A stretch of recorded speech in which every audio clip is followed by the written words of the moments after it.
ગાંધીનગરના બહિયલમાં હિંસામાં 60 લોકોની અટકાયત અને 20 શંકાસ્પદોની પોલીસ શોધખોળ કરી રહી છે। હાલ બહિયલ ગામમાં શાંતિનો માહોલ હોવાનો પોલીસનો દાવો। ગરભાસ્થળ અને પટેલ વિસ્તાર પર પથ્થરમારો કરાયાનો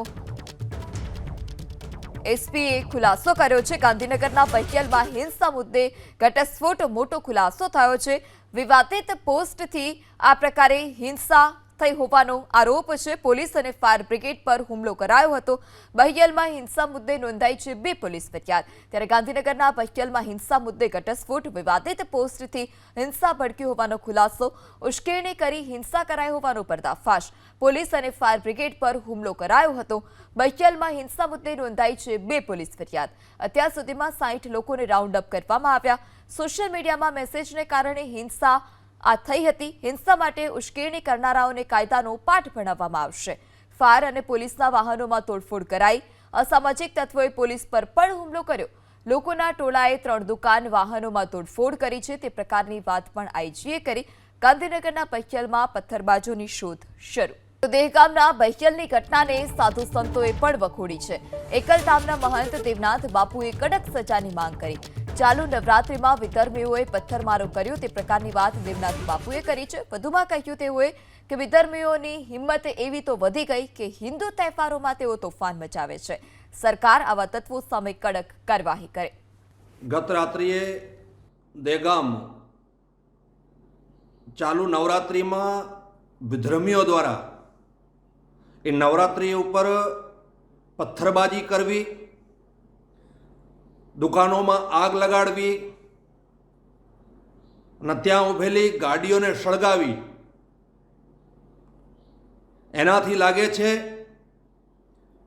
કે વિધર્મીઓના બહુ હોસલા બુલંદ થઈ ગયા છે। કોઈ ભી હિન્દુ તહેવાર હોય છે ત્યારે આ વિધર્મીઓ દરેક તહેવારની અંદર હોડદંગ મચાતા હોય છે। તો મારી સરકારશ્રીથી વિનંતી છે કે આ વિધર્મીઓને એવી સજા મળવી જોઈએ કે જિંદગીની અંદર બીજી વાર કોઈ પુનરાવર્ત ન કરી શકે। આવા તહેવાર ઉપર આવી હરકત કરવાની કોઈ પ્રયાસ ન કરી શકે, આવી કોશિશ ન કરી શકે। તો દહેગામના બહિયલની ઘટનાને જ્યોતિનાથ મહારાજે વખોડી। વારંવાર હિન્દુઓના તહેવાર પર કાંકરી ચાળો અયોગ્ય તે પ્રકારની વાત જ્યોતિનાથ મહારાજે કરી છે। વધુમાં કહ્યું કે ગત વર્ષે સુરતમાં ગણેશોત્સવમાં કાંકરી ચાળો થયો, ચાલુ વર્ષે વડોદરામાં ગણેશોત્સવમાં કાંકરી ચાળો થયો। આવા તત્વોની ઓળખ કરી કડક સજા કરવી જોઈએ। અમે સંયમ રાખ્યો છે, જરૂર પડે જવાબ આપીશું। કેટલાક અસામાજિક તત્વો પર્ટિક્યુલર લઘુમતી કોમમાંથી આવે છે અને તે તત્વોનું ઇન્ટેન્સ એક જ છે કે ક્યાં ને કોઈને કોઈ પ્રકારે ગુજરાતની અંદર કોમી વૈમનસ્ય ફેલાય। આવા તત્વોને ખરેખર કડક હાથે સરકારે કાર્યવાહી કરવી જોઈએ। પ્રજાએ પણ જાગૃત થવું પડે। હું તો લઘુમતી કોમના પરધર્મીઓને, મારા મિત્રોને સમજાવું છું કે તમે તમારી કોમમાં આવા તત્વો જે છે શોધીને બહાર કાઢો। હું કાયમ એક શબ્દ વાપરું છું કે ધર્મ કરતા રાષ્ટ્ર મહાન છે, પણ રાષ્ટ્ર મહાન છે ની ભાવનામાં કોમી વૈમનસ્ય ફેલાવી લોકોના ધાર્મિક તહેવારો પર ખોટા વિઘ્નો ઉભા કરવા તે ખોટી વાત છે। સમાજની અંદર તમારા જયારે તહેવાર હોય છે ત્યારે અમે કોઈ પણ દિવસ કોઈ કાંકરીચારો ન થાય તેનું ધ્યાન રાખતા હોઈએ છીએ। ત્યારે શા માટે સનાતનીઓના તહેવાર પર જ આ રીતના પ્રહારો થાય?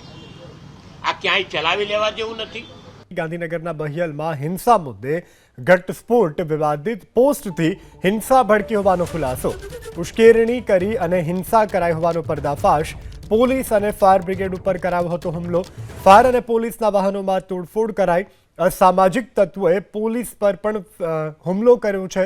બહિયલમાં હિંસા મુદ્દે નોંધાઈ 2 પોલીસ ફરિયાદ। અત્યાર સુધી 60 લોકોને રાઉન્ડ અપ કરાયા। હિંસા માટે ઉશ્કેરણી કરનારાઓને ભણાવાશે પાઠ। હિંસાને લઈ અને એસપી આયુષ જૈનની એબીપી અસ્મિતા સાથે વાત। સોશિયલ મીડિયામાં એક પોસ્ટને કારણે ગેરસમજ થઈ આરોપીઓની પૂછપરછ કરવામાં આવી રહી છે। તોફાન પાછળ અગાઉથી ષડયંત્ર હોવા બાબતે તપાસ ચાલુ. ગામમાં પોલીસનો ચુસ્ત બંદોબસ્ત ગોઠવી દેવાયો છે. એસઆરપીની કંપની પણ સ્ટેન્ડ બાય રખાયા હોવાની આયુષ જૈન એસીપી દ્વારા જાણકારી એબીપી અસ્મિતાને આપવામાં આવી છે. અલગ અલગ દ્રશ્યો પણ અમે આપને બતાવી રહ્યા છીએ. હિંસાના સીસીટીવીના, વાહનોમાં તોડફોડના, ત્યારબાદ આગ ચંપી કરવામાં આવી અને હાલ અજંપાભરી શાંતિનો માહોલ ગામમાં છે અને આરોપીઓને રાઉન્ડ અપ કરી અને તેઓની પૂછપરછ કરવામાં આવી રહી છે. નવરાત્રિના તહેવારમાં દેગામના બૈયલમાં બે જૂથ વચ્ચે અથડામણ થઈ અને અથડામણ બાદ ગાંધીનગર અને દેગામ પોલીસ એક્શનમાં આવી. અમારી સાથે દેગામના એએસપી આયુષ જૈન છે, તેમની સાથે સીધી વાતચીત કરી હતી. સર, આખો મામલો શું હતો અને કઈ રીતના ઘટના ઘટી હતી? અત્યારે પોલીસ કેવી કાર્યવાહી કરી રહી છે? ગઈકાલે દહેગામ પોલીસ સ્ટેશનના વિસ્તારમાં ભૈયલ ગામમાં બે જૂથો વચ્ચે પથ્થરબાજી થઈ હતી. આ માહિતી મળતાઈ ગાંધીનગર પોલીસ તુરત જ સાઇટ પર પહોંચી ગઈ અને સિચ્યુએશન કંટ્રોલમાં લાવી. અત્યાર સુધીમાં ટોટલ 60 લોકોની રાઉન્ડ અપ કરવામાં આવ્યું છે, ડિટેન કરવામાં આવ્યું છે અને બીજા જો છે એના આઈડેન્ટિફિકેશન પણ ચાલુ છે. સર, ખાસ કરીને શું તકરાર શું હતી? કોઈ પ્રાથમિક કારણ જાણવા મળ્યું છે અત્યારે જે સ્ટાર્ટિંગને જે આખી તપાસ છે એમાં? અત્યાર સુધીની તપાસમાં એવું જાણવાનું મળ્યું છે કે એક શંકાસ્પદ પોસ્ટ ઉપર રોષ રાખીને એક સમાજ બીજા સમાજ સાથે ઘર્ષણમાં ઉતર્યું હતું. સાહેબ, ખાસ કરીને અત્યારે સ્થિતિ કેવી છે? પોલીસ બંદોબસ્ત ગોઠવવામાં આવ્યો છે, રેન્જ આઈજીએ પણ મુલાકાત લીધી છે. અત્યારે સિચ્યુએશન કંટ્રોલમાં છે. ટોટલ લોકલ પોલીસના 200 માણસ બંદોબસ્તમાં છે અને બે કંપની એસઆરપીની બી ભૈયલમાં પોસ્ટેડ છે. સર, શું અપીલ કરવા માગશો, ખાસ કરીને જ્યારે તહેવારો ચાલતો હોય અને આવી કોઈ ગેરસમજ ન ફેલાય તેના માટે આપ શું કહેવા માગો?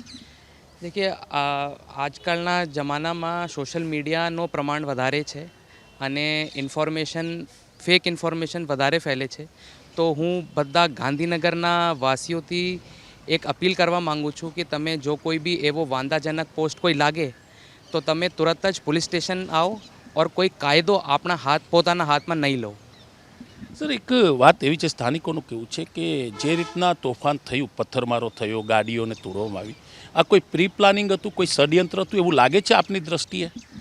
અત્યારે તપાસ ચાલુ છે ઓર વધુ તપાસમાં આ જાણવાનું મળશે. તો આ હતા દેગામના એસપી આયુષ જૈન, જેમનું કહેવું છે કે આ ઘટનાની જાણકારી મળ્યા બાદ તાત્કાલિક ગાંધીનગર અને દેગામ પોલીસ એક્શનમાં આવી હતી. 60 લોકોને રાઉન્ડ અપ કરવામાં આવ્યા છે.